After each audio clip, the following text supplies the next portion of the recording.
Baka di mo na naman ako pinapansin. Wala. Ano nga? Wala nga. Yan ka na naman sa wala mo eh. Diyan ako naiinis sa kakaganyan mo.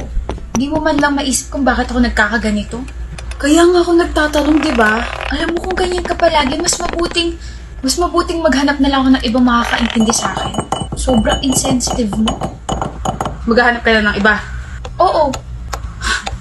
Okay. E di maghanap ka ng iba. Wala na akong pake sa'yo.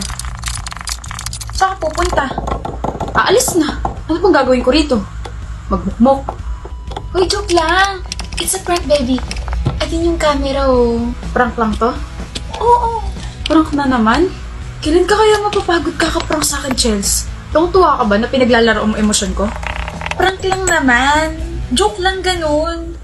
Pangit naman ito ka-banding. Chels, hindi sa lahat ng oras maiintindihan ko yung ginagawa mo. Akala mo ba madali lang makawala sa pag-overthink?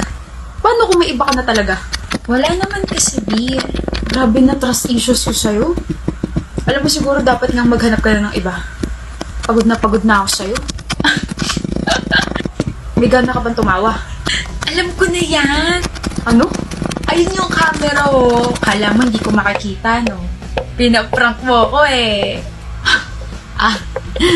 Hindi naman ako yan eh. Darcy, sorry na. Prank lang talaga yun. Hindi naman ako maghahanap ng iba. Ikaw pa may ganong umiyak? Hindi talaga naka-on yan kasi cellphone yung ginagamit kong pang-prank sa'yo eh.